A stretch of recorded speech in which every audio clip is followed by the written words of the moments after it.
Assalamualaikum warahmatullahi wabarakatuh. Perkenalkan, nama saya Dari Hasbiantoro.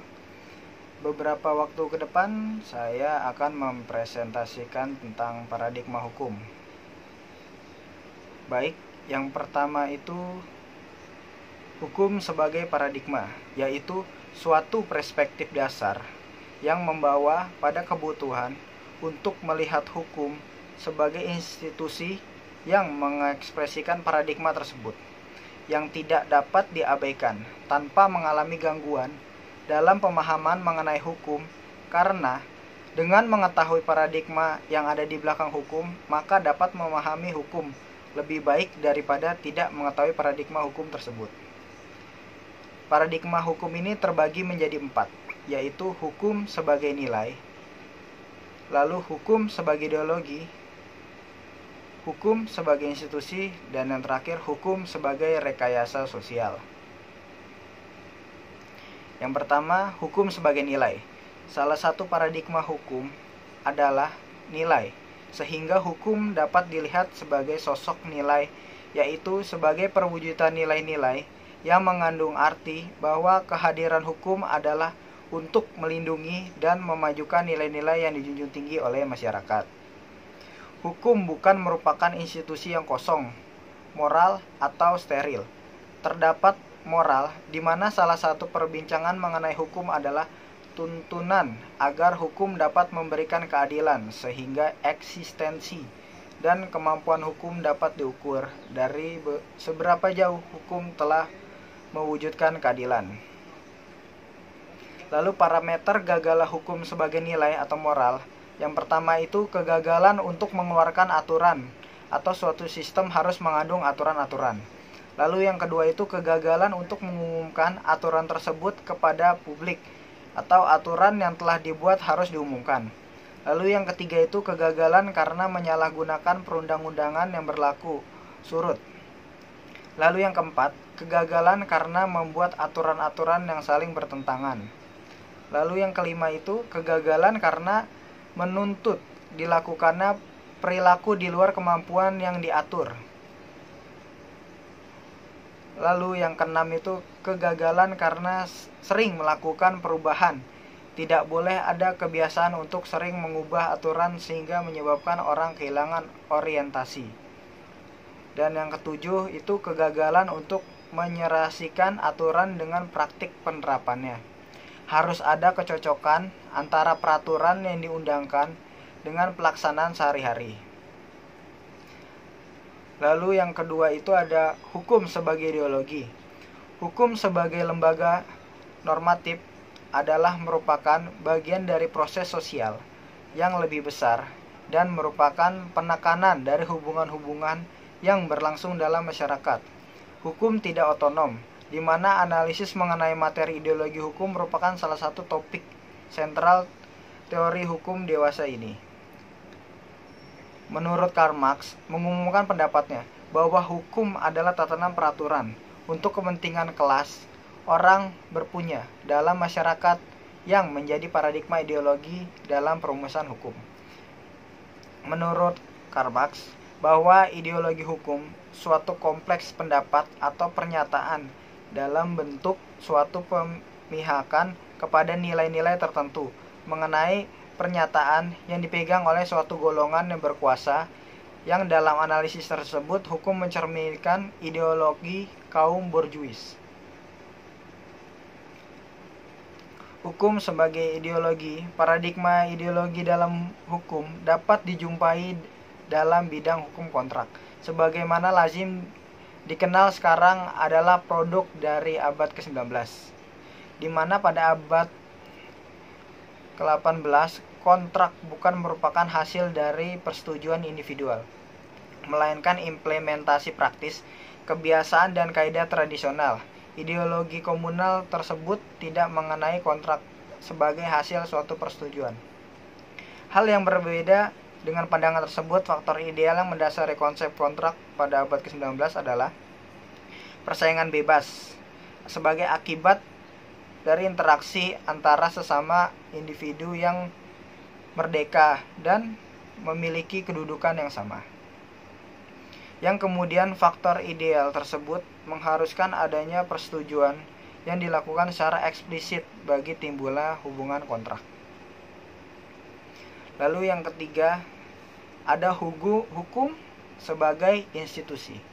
Hukum sebagai institusi dalam pengamatan sosiologi bahwa dalam kenyataan sehari-hari hukum diwujudkan melalui aktivitas atau bekerjanya berbagai badan seperti pengadilan, pembuatan hukum, kepolisian, dan advokat.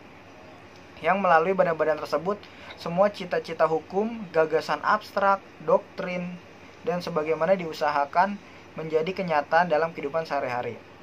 Misalnya, keinginan masyarakat untuk mendapatkan keadilan yang realisasinya melalui suatu badan yang disebut pengadilan, dan untuk mengamati bagaimana badan-badan tersebut bekerja, maka hukum dikatakan sebagai suatu institusi, di mana kehadiran berbagai institusi untuk memenuhi kebutuhan dan tuntutan dalam kehidupan masyarakat.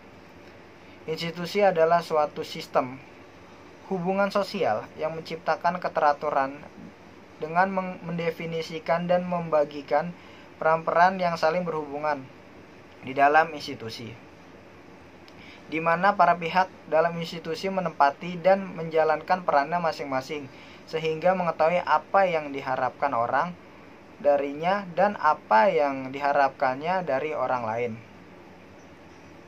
Institusi menjadi usaha untuk menghadapi tuntunan-tuntunan dasar dalam kehidupan masyarakat, berlangsung tertib, berkesinambungan, dan bertahan lama. Keadaan tersebut dimungkinkan karena institusi memuat peraturan, prosedur, dan praktis selain unsur-unsur kebudayaan masyarakat sebagai bagian penting yang turut membangun institusi yang menjadi bingkai dengan mengalirkan nilai-nilai ke dalam institusi. Institusi hukum mempunyai tugas untuk mewujudkan tujuan-tujuan hukum yang dalam tinjauan sosiologis, maka pekerjaan untuk mewujudkan tujuan hukum tersebut tidak berlangsung secara abstrak, tetapi selalu dalam konteks sosial atau sosiologis tertentu. Variabel-variabel yang mengelilingi suatu institusi hukum menjadi faktor penentu yang penting bagi kehadiran dan bekerjanya hukum dalam masyarakat. Lalu yang terakhir adalah hukum sebagai rekayasa sosial. Hukum sebagai rekayasa sosial atau sarana rekayasa sosial merupakan fenomena yang menonjol pada abad ke-20, yang berbeda dalam suasana tradisional di mana hukum lebih merupakan pembadana dari kaidah-kaidah sosial yang sudah tertanam dalam masyarakat. Maka sekarang sudah menjadi sarana yang syarat dengan kepentingan misalnya politik, sehingga hukum berupa menjadi sarana implementasi keputusan politik yang menghilangkan sifat dasarnya pada kehidupan tradisional. Hal tersebut dapat dilihat sekarang ini, hukum tidak lagi melihat ke belakang, melainkan melihat ke depan, dengan cara melakukan perubahan terhadap keadaan kini menuju kepada masa depan yang dicita-citakan, sehingga hukum tidak lagi mempertahankan status quo, melainkan hukum banyak melakukan perubahan sosial. Hukum sebagai sarana rekayasa sosial yang dipelopori oleh Roscoe Pound pada tahun 1912 dengan mengemukakan gagasan yang kemudian dikenal dengan aliran hukum sosiologis, yang apabila ditempatkan pada latar belakang suasana studi hukum pada waktu itu, maka sosiologisnya terlihat pada sifat-sifat sebagai berikut. Yang pertama, lebih diarahkan kepada bekerjanya hukum daripada isinya yang abstrak. Yang kedua, memandang hukum sebagai lembaga sosial yang dapat dikembangkan melalui usaha manusia dan menganggap sebagai kewajiban mereka untuk menemukan cara-cara terbaik dalam memajukan dan mengarahkan usaha yang sedemikian itu. Dan yang ketiga, lebih menekankan pada tujuan-tujuan sosial yang dilayani oleh hukum daripada sanksinya. Dan yang keempat, menekankan bahwa aturan-aturan hukum itu harus lebih dipandang sebagai pedoman untuk mencapai hasil-hasil yang dianggap adil oleh masyarakat daripada sebagai kerangka yang kaku. Paradigma rekayasa sosial menekankan pada efektivitas hukum yang umumnya diabaikan pada studi hukum tradisional, yang lebih menekankan pada struktur yang konsistensinya rasional. Dengan memperhatikan efektivitas hukum, maka perhatian studi hukum menjadi melebar dan melampaui kajian tradisional yang hanya menekankan pada masalah legalitas dan legitimasi saja. Membahas aktivitas hukum dilakukan dengan mengamati interaksi antara hukum dengan lingkungan sosialnya. Dengan mengajukan pertanyaan-pertanyaan yang bersifat sosiologis antara lain, yang pertama, apakah hukum itu betul-betul mengatur masyarakat? Yang kedua itu, apakah hukum itu memang melakukan hal-hal yang seperti dikatakannya? Yang ketiga, apakah hukum betul-betul menimbulkan seperti yang diharapkannya? Yang keempat, apakah sesuatu itu timbul memang karena disebabkan dikeluarkan suatu undang-undang ataukah karena sebab-sebab yang lain? Yang keenam, apakah undang-undang yang dikeluarkan dengan tujuan tertentu tidak malah memunculkan hasil yang sebaliknya? Apakah hukum juga berhasil kriminogen?